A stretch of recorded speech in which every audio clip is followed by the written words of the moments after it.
తెలంగాణ రాష్ట్రంలో నేటి నుంచి ఇంటర్మీడియట్ వార్షిక పరీక్షల కోలాహలం మొదలైంది.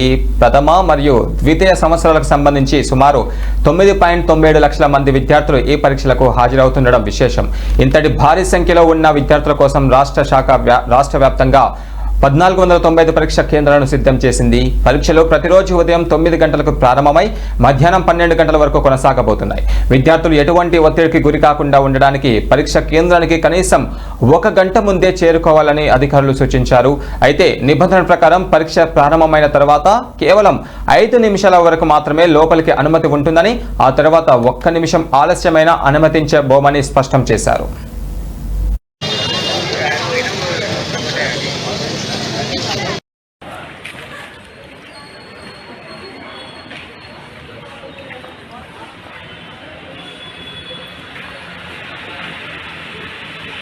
రైట్ అన్ని 10 సరిపోతుంది.